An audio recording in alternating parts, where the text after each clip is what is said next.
अब गोलोक धाम में श्री जी के साथ तो नित्य ठाकुर जी रहते हैं, आज ठाकुर जी वही चिंता कर रहे हैं कि हे किशोरी जी, मुझे बहुत चिंता होती है और मुझे ऐसा लगता है मेरे ऊपर बहुत बड़ा भार है ब्रजवासियों का, मेरे ऊपर इतना बड़ा ऋण है आपका, यशोदा मैया का, नंद बाबा का, ब्रजवासियों का, मैं उस ऋण से कैसे उऋण हूं।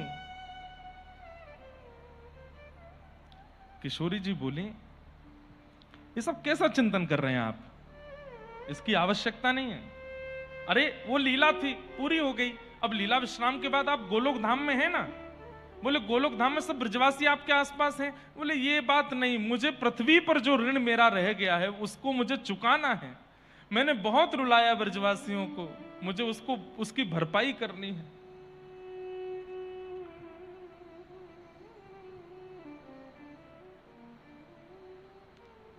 किशोरी जी बोली, तो क्या करना चाहते हैं आप। बोले जितना ब्रजवासी मेरी याद में रोए हैं, यशोदा मैया मेरी याद में रोई हैं, नंद बाबा मेरी याद में रोई हैं, मेरी प्राणेश्वरी राधा रानी मेरी याद में जितना विरह में रोई हैं, आप सबसे ज्यादा रोना चाहता हूं, आप सबसे ज्यादा व्याकुल रह करके इस ऋण से मैं उऋण होना चाहता हूं।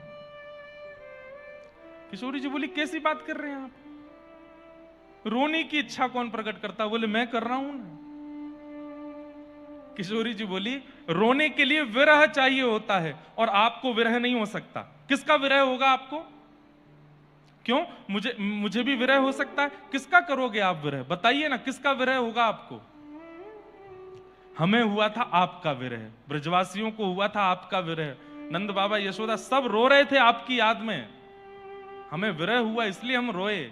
आप किसके विरह में रोगे, यशोदा मैया के विरह में। ठाकुर जी बोले, हाँ रो लूंगा, रो के देखिए एक बार। जैसे ही ठाकुर जी ने कहा हे यशोदा मैया, इतने में यशोदा मैया दौड़ी आ गई और आकर के ठाकुर जी के अंक में भर गई। जब यशोदा मैया गई तो श्री जी बोली, देख लिया श्याम सुंदर, आप यदि विरह करेंगे भी ना तो जिसका करेंगे उसको आना पड़ेगा आपके सामने, क्योंकि आप परमात्मा हो। ये प्रकृति आपको विरह का अधिकार नहीं दे सकती। आप मेरा विरह करेंगे मैं दौड़ी चली आऊंगी, आप मधुमंगल का विरह करोगे वो दौड़ा चला आएगा, आप किसी को पुकारोगे तो वो रुकी ही नहीं पाएगा। ये तो आप ही हो निष्ठुर, इतना बुलाने पर भी नहीं आए, किसका विरह सहोगे। ठाकुर जी बोले, तो फिर मैं अपना ही विरह सहूंगा। हे श्री जी, आप एक कृपा कर दीजिए। बोले क्या। देह मेरा होगा पर उस देह के अंदर मन आपका होगा। देह मेरा होगा पर उस देह के अंदर आत्मा आपकी होगी। बहुत ध्यान से सुनिएगा बंधुओं सब। शरीर मेरा होगा, कृष्ण का शरीर होगा, लेकिन उसके अंदर आत्मा श्री राधा रानी की होगी। और मैं श्याम वर्ण का बन के नहीं जाऊंगा। आप गौर अपना वर्ण भी मुझे दे दीजिए। मैं दो चीज की याचना कर रहा हूं आपसे। बोले क्या। एक तो अपना मन मुझे दे दीजिए और दूसरा अपना वर्ण, अपनी कांति मुझे दे दीजिए। देह मेरा रहेगा और मैं पृथ्वी पर जाता हूं, मैं अपने ही वियोग में रो करके देखना चाहता हूं क्या होता है। मेरी 3 इच्छाएं अधूरी रह गई हैं। कौन कौन सी 3 इच्छा, ध्यान से सुनिएगा। ठाकुर जी बोले, पहली इच्छा, मैं देखना चाहता हूं, मुझे यह तो पता चल गया कि कृष्ण का प्रेम राधा के प्रति कैसा है, मैं अपना प्रेम जानता हूं, पर मैं अभी यह भी जानना चाहता हूं कि आपका प्रेम मेरे प्रति कैसा है। तो उसके लिए मुझे आप बनना पड़ेगा। इसलिए हे किशोरी जी, अपना भाव मुझे दे दो। तन कृष्ण का होगा पर भाव राधा रानी का होगा। पहली इच्छा, मैं आपका प्रेम परखना चाहता हूं कि मेरे प्रति आपका प्रेम कैसा है। दूसरी बात, मैं अपनी रूप माधुरी का स्वयं आस्वादन करना चाहता हूं। मैंने देखा जब मैं गैया चराने निकलता तो गोपियों की स्थिति ऐसी हो जाती, ग्वाल बाल सब व्याकुल हो जाते। अरे गायों के थन से बिना हाथ लगाए दूध निकलने लग। ऐसा क्या है मेरे रूप में जो सब इतने मोहित हो जाते हैं। मैं स्वयं अनुभव करना चाहता हूं मेरे रूप दर्शन से क्या होता है। समझिएगा बंधुओं।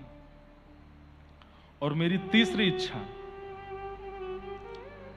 इतना विरह व्याकुल होने के बाद में जब मैं किसी को मिलता हूं तो मेरे मिलने पर उसको क्या अनुभव होता है, यह भी मैं अनुभव करना चाहता हूं। पहली इच्छा, मैं आपके हृदय को परखना चाहता हूं कि आपका प्रेम मेरे प्रति कितना है। दूसरी इच्छा, मैं अपने रूप का आस्वादन करना चाहता हूं। और तीसरी इच्छा, मेरी प्राप्ति होने पर किस सुख की अनुभूति होती है, मैं उस सुख का अनुभव करना चाहता हूं। इसलिए हे किशोरी जी, तन मेरा, भाव और रंग आपका, ये तीन मिश्रण के साथ में पुनः अवतार लेने के लिए जा रहा हूं पृथ्वी पर। राधा कृष्ण मिलित अवतार होगा, जहां तन कृष्ण का होगा और मन राधा का होगा। मैं देखना चाहता हूं कि मेरे विरह में व्याकुलता होती कैसी है। ठाकुर जी गौर हो गए, गोरे हो गए और श्री राधा भाव को चित्त में धारण कर लिया। और बस अब प्रतीक्षा कर रहे हैं बंधुओं, रोने की प्रतीक्षा कर रहे हैं ठाकुर जी कि मैं पृथ्वी पर जाऊं और अपने ही विरह में रोना चाहता हूं। मैं देखना चाहता हूं मैंने ब्रजवासियों को कितना कष्ट दिया।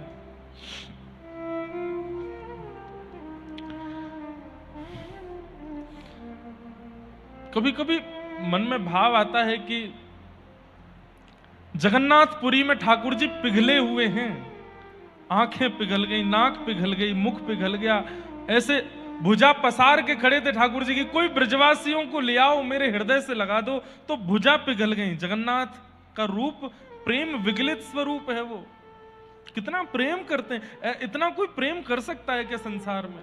कोई नहीं। इसलिए सूरदास जी कहते हैं, बिन गोपाल को नहीं अपनो, जासों कीरत रही हैं। अरे संसार के लोगों से प्रेम करके अपना समय व्यर्थ कर रहे हैं हम, संसार के लोगों में अपना इन्वेस्टमेंट करके अपना समय भी बर्बाद कर रहे हैं, अपने भावों को भी नष्ट कर रहे हैं। और फिर सामने से जब हृदय तोड़ दिया जाता है तो बिखर और जाते हैं, फिर वो प्रेम करने लायक रह नहीं पाते हम। करिए ही मत ना उनसे, उनसे करो जो कभी हृदय तोड़ते नहीं, और वो केवल श्याम सुंदर है। ब्रजवासियों का हृदय तोड़ा नहीं था ठाकुर जी, मजबूरी में गए हैं ब्रज से। अगर ठाकुर जी केवल व्रज में रह गए होते ना तो कलिकाल जितना भयानक आज है 2000 साल पहले इतना भयानक हो चुका होता। क्यों? ये बहुत कुछ जो बचा हुआ है, ये महाभारत युद्ध के मध्य में जो गीता का ज्ञान ठाकुर जी ने दिया उससे बचा है कि आज अभी भी कलिकाल में इतनी घनघोर परिस्थिति नहीं आई है। क्यों?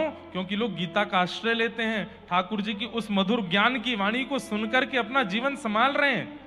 आप लोग कहेंगे वो गीता का ज्ञान ब्रज में भी दे सकते थे ना, व्रज प्रेम की नगरी है, वहां ज्ञान प्रकट नहीं होता। वहां ज्ञान देते भी ना ठाकुर जी तो मधुमंगल श्रीदामा ठाकुर जी तो कहते चल हमें बावड़ो मत बनावे, खड़ो है करके बोल लो ये यथामाम प्रपद्यन्ते ताम्स तथैव भजाम, चल बन जा घोड़ा, तू पर सवारी करेंगे हम। ये ब्रजवासी प्रेम की भूमि है, प्रेमी है सारे ब्रजवासी, इनके सामने ज्ञान क्या दूंगा मैं। और दूसरी बात, ठाकुर जी ने मन में विचार किया कि जो व्रज का प्रेम है इसका अधिकार सबको नहीं होगा, कालांतर में लोग तर्क कुतर्क वितर्क वाले होंगे, उनके लिए मुझे ज्ञान देना पड़ेगा और उसके लिए व्रज का त्याग करना आवश्यक है। इसलिए ठाकुर जी मथुरा गए, द्वारिका गए, ऐश्वर्य लीला की और वहां महाभारत युद्ध करा करके ऐसा अद्भुत ज्ञान दिया। ठाकुर जी भले स्वयं विरह में थे। और एक बात बोलूं, एक बात बहुत ध्यान से सुनिएगा, व्यक्ति के मुख से शब्द ऐसे निकले जिससे सामने वाला झंकृत हो जाए, झकझोर जाए, समझ जाना जो बोल रहा है ना वो विरह में है। गीता ने कितनों को झकझोर दिया, क्यों? क्योंकि कृष्ण विरह में है, ब्रजवासियों को छोड़ करके आए। लेकिन आज ठाकुर जी भरपाई करना चाहते हैं, वापस ब्रज जाना चाहते हैं। तो गौर हो गए। माधवेंद्रपुरी दास नामक एक महात्मा हुए। अब ध्यान से सुनिए कैसे पृथ्वी पर आए श्रीमन चैतन्य महाप्रभु। माधवेंद्रपुरी दास उनके एक शिष्य थे, उनका नाम था अद्वैताचार्य। और अद्वैताचार्य को मानसी भाव में यह बात पता चल चुकी थी कि श्री ठाकुर जी पुनः अवतार लेने वाले हैं कलिकाल में, गौर श्याम के रूप में, गोरे श्याम सुंदर बन के आने वाले। और अद्वैताचार्य को जब से ये बात पता, श्री अद्वैताचार्य जी को जब से ये बात पता चली कि ठाकुर जी आने वाले हैं, तो वो प्रतीक्षा करने लगे, कब आएंगे कब आएंगे। तो उन्होंने अपने आचार्य चरणों से पूछा, मैं ऐसा क्या करूं कि ठाकुर जी बहुत देर ना लगाएं आने में, जल्दी आ जाएं। तो उन्होंने वेद वेदांतों में जो नियम बताए गए सब पढ़े, तब जाकर उन्होंने एक नियम ले लिया, 1 लाख तुलसी रोज चढ़ाते थे शालिग्राम भगवान पर। और 1 लाख तुलसी शालिग्राम भगवान पर चढ़ा करके उन तुलसियों को मायापुर में गंगा जी बहती हैं, उन गंगा जी में अर्पित करते एक एक तुलसी। और क्या कहते, हे गंगा मैया मेरी तुलसी लेकर के आप समुद्र देवता के पास जाना, और फिर समुद्र देवता से कहना कि समुद्र देवता इन तुलसियों को लेकर क्षीर सागर के पास जाएंगे, और क्षीर सागर में भगवान नारायण पौड़े हैं, और उनको जाकर के इन तुलसियों में मैंने कुछ लिख करके भेजा है, वो उनको बता देना, उनको कह देना अद्वैताचार्य उनकी प्रतीक्षा कर रहा है, वो कब आएंगे, वो गौर श्याम बन के आने वाले हैं, कब आएंगे। रोज 1 लाख तुलसी इसी भाव से चढ़ाते थे, गंगा जी से सागर में, सागर से क्षीर सागर में, क्षीर सागर से नारायण के चरणों में मेरी बात पहुंचेगी। कहते हैं कि अद्वैताचार्य कभी कभी इतने विरह व्याकुल होते थे कि वेदना में जब चिल्लाते थे कि हे श्याम सुंदर कब आएंगे आप, और रोने लगते थे, बिलखने लगते थे, तो गोलोक धाम में प्रिया प्रियतम जिस सिंहासन पर बैठे होते थे वो सिंहासन हिलने लगता था। तब प्रिया जी कहती, किशोरी जी श्याम सुंदर पृथ्वी पे भूकंप आवे ये तो हमने सुनी है, जे गोलोक धाम में भूकंप कब ते आने लगे, ये हमारो सिंहासन का ही कोई हिल्लो है। तब ठाकुर जी हंस के बोलते, मेरो एक परम भक्त अद्वैताचार्य पुकार रहा है, वाकू पतो चल गई है कि मैं गौर श्याम बन के आवे वारो हूं, तो बस प्रतीक्षा कर रहा है कि कब आओगे कब आओगे कब आओगे। तीव्र वेदना से पुकार रहे हैं। सोचिए बंधुओं, इससे क्या पता चली, जब व्यक्ति विरह व्याकुल होकर के कृष्ण कृष्ण कृष्ण गाता है ना, वो भले ही कितना भी नाम जप करे, कितनी भी तीव्र आवाज में ठाकुर जी को बुलावे, लेकिन जब अश्रुओं के साथ पुकारता है ना, तो गोलोक धाम में भूकंप आता है। ठाकुर जी सोचते हैं कौन बुला रहा है, और ये पुकार जब अश्रुओं के साथ होती है तो ही ठाकुर जी को पता चलता है। सूखे नेत्रों से पुकार पर ठाकुर जी को पता नहीं चलता। हमारे यहां तो ऐसा नियम बताया गया कि प्रेमी भक्तों को सूखे नेत्रों से ठाकुर जी को देखना ही नहीं चाहिए, गीले नेत्रों। इसलिए जगन्नाथपुरी जब आप जाओगे ना, तो वहां के जितने भी पंडा पुजारी हैं वो मंदिर में घुसने से पहले यहां कपूर लगा देते हैं। क्यों? बोले इतने निष्ठुर जीव हो कि तुम्हारी आंखें सजल तो होंगी नहीं ठाकुर जी को देख के, तो कपूर ही लगा जाओ ताकि गीले हो जाए नेत्र, तो देखना ठाकुर जी को। यहाँ ऐसे कपूर लगा देते हैं जगन्नाथपुरी में। और भी कई भाव हैं उसके, ठाकुर जी की आरती का प्रसाद कपूर होता है तो उसको प्रसाद रूप में लगाते हैं। पर मैंने ये भाव लगाया इसका कि ये इसलिए कपूर लगाते हैं कि हम आप सबके नेत्र सजल तो होते नहीं जगन्नाथ जी को देख के, तो इसलिए पुजारी जी लगाते हैं चलो आर्टिफिशियल आंसू ही लेके जाओ, लेकिन गीले नेत्रों से तो जाओ भीतर, सूखे नेत्रों से मत जाओ। तो अद्वैताचार्य जी रोज 1 लाख तुलसी चढ़ाते थे।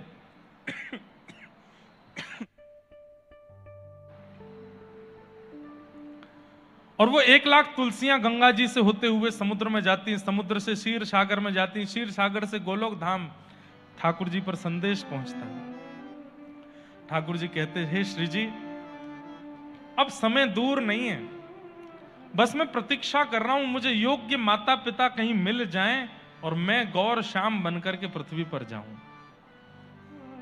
और तभी गौड़ देश बंगाल में एक सुंदर नगर है, उसका नाम है मायापुर। महाराज जी हमारे कभी कभी दत्तधाम के सब लोगों को लेकर भ्रमण पर निकलते हैं। मेरी प्रार्थना है एक बार मायापुर जरूर जाएं। और मायापुर में भी नदी के इस तरफ तो थोड़ा आधुनिक है, नदी के उस तरफ जो चैतन्य महाप्रभु की मूल जन्म स्थली है, दत्त धाम जैसा ही है बिल्कुल। मैं गया नहीं हूं, मैंने चित्रों में देखा, मुझे मेरी कथा है अगले वर्ष संभवतः वहां। इतना अद्भुत है स्थान। तो मायापुर में एक जगन्नाथ मिश्र नाम के ब्राह्मण रहते थे। उनकी पत्नी का नाम सची माता। कहते हैं शास्त्र ग्रंथों में ऐसा कहा गया है कि कलयुग में नंद बाबा और यशोदा मैया ही जगन्नाथ मिश्र और सच्ची मैया के रूप में प्रकट हुए। आपके एक पुत्र हुए जिनका नाम था विश्वरूप। ये बलराम जी के अवतार थे। कालांतर में ये घर छोड़ करके चले गए। बाद में जब नित्यानंद महाप्रभु, 2 अवतार लिए बलराम जी ने कलयुग में। वैसे हमारे आचार्य जो हैं श्री रामानुजाचार्य जी, वे भी श्री बलराम जी ही प्रकट हुए हैं, शेषनाग ही प्रकट हुए, लेकिन आप विश्वरूप के रूप में प्रकट हुए। लेकिन विश्वरूप जी ज्ञानी होकर के एक समय आने पर अपना ग्रह त्याग करके चले गए। जगन्नाथ मिश्र जी सच्ची माता अकेले हो गए। तब उन्होंने याचना की कि एक संतान और हो। लेकिन बंधुओं 8 बार सच्ची मैया गर्भवती हुई पर गर्भ टिका नहीं। और आप इतनी व्याकुल हो गई इस बात से, मैंने कौन सा अपराध कर दिया, मुझसे कौन सा ऐसा पाप हो गया है जिसके कारण बालक टिकता नहीं मेरे गर्भ में। और बंधुओं, भगवान ना करे ऐसा किसी मां के साथ हो, पर ऐसी माताएं बहुत घबराहट में आ जाती हैं। उनको बस बार बार यही चिंता लगी रहती है कि ये अपराध ना हो जाए, मुझसे यहां गलती ना हो जाए, मेरा बालक क्यों नहीं रुकता है। 8 बालक नहीं रुके।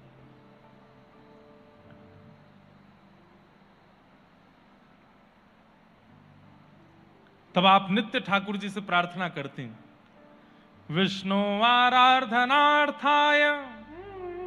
आपके सेवा के ठाकुर जी थे दामोदर भगवान। उनके सामने बैठकर के आप हाथ जोड़ के बोलती, मुझे संतान इसलिए नहीं चाहिए कि वो हमारा वंश वर्धन करे, हमारी संपत्ति का वर्धन करे। ठाकुर जी मुझे तो संतान इसलिए चाहिए वो गौ ब्राह्मण संतों की सेवा करे, आपके नाम का प्रचार करे, खूब भक्ति की लहर फैलावे, वो गृहस्थाश्रम में रहे हमारे पास, ये भी मुझे नहीं चाहिए, जहां भी रहे प्रसन्न रहे, आपका यश गावे, आपके संतों की, भक्तों की, गौ की, व्रज की खूब सेवा करे, ऐसा बालक चाहिए नाथ, दे दीजिए ना। बंधुओं, याचना करना गलत बताया गया हमारे शास्त्रों में। ठाकुर जी से कुछ मांगना नहीं चाहिए, लेकिन अगर भगवत संबंधी भाव मांगते हो तो उस याचना में कोई दोष भी नहीं है। अब ठाकुर जी से कह रहे हैं नासिक में हमारा घर बन जाए, अब ये कह रहे हैं हमारा घर बन जाए, तो ये याचना संसारी है। लेकिन ठाकुर जी से कह रहे हैं जय जय, अभी आप छोटे से घर में रहते हो, आपका छोटा सा स्थान है, सेवा पूजा अच्छे से हो नहीं पाती, नासिक में बढ़िया सा एक घर बन जाए आपके लिए, आपकी बढ़िया सी एक, उसमें आप विराजो, मुख्य तो आप ही रहोगे, हम तो आपके किराए पर रह लेंगे। ठाकुर जी की प्रमुखता के लिए यदि कुछ वस्तु मांगी जाए तो उस वस्तु को मांगने में कोई दोष नहीं। पर हां, कहीं हम लोग बड़े चंड चतुर हैं, बढ़िया है, महाराज जी ने कह दिया अब तो कुछ भी मांग सकते हैं, ठाकुर जी का नाम लेके जो मन चाहे मांगो। लेकिन याद रखना, ठाकुर जी के नाम से मांगा तो उस पर अधिकार पूरा ठाकुर जी का ही होना चाहिए।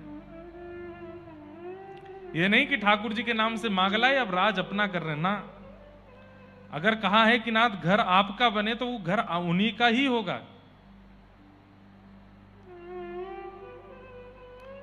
ठाकुर जी के नाम से गाड़ी ले आए कि हे नाथ बंबई आदि जाने में बहुत दिक्कत होती है, गाड़ी आ जाए, एक रथ आ जाए आपका, और गाड़ी आते ठाकुर जी को बैठाते भी नहीं है तो ठाकुर जी नाराज हो जाएंगे, मेरे नाम पे रथ ले आयो और बैठावे भी नहीं।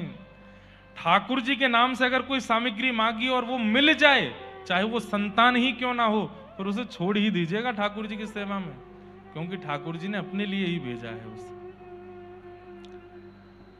सच्ची मैया अपने मदन मोहन जी के सामने बैठती, दामोदर प्रभु के सामने बैठ के कहती, भक्तों की सेवा के लिए, आपके नाम प्रचार के लिए, गौ सेवा के लिए, व्रज सेवा के लिए एक संतान होना। तभी ठाकुर जी गोलोक धाम में बैठे हुए मुस्कुराने लगे। किशोरी जी बोली क्या हुआ? बोले माता पिता मिल गए। कहां मिले? तब ठाकुर जी बोले देखो सच्ची मैया ये मेरे सामने बैठ के क्या कह रही हैं, मेरा नाम गाने वाला, मेरे भाव में रहने वाला। और मुझे वही तो चाहिए, मैं अपने ही नाम में रहना चाहता हूं, अपने ही भाव में विभोर होना चाहता हूं। और ये वैसा ही संतान मांग रही हैं। अब श्री जी माता पिता मिल गए, अब मैं इन्हीं के घर जाऊंगा। सोचिए, एक बार की प्रार्थना में ठाकुर जी ने तुरंत स्वीकार कर लिया। और उसी रात्रि में श्री सची मैया के गर्भ में ठाकुर जी आ गए। और ठाकुर जी आए, इसका प्रमाण क्या हुआ? उसी रात्रि को सची मैया को क्या स्वप्न आता है?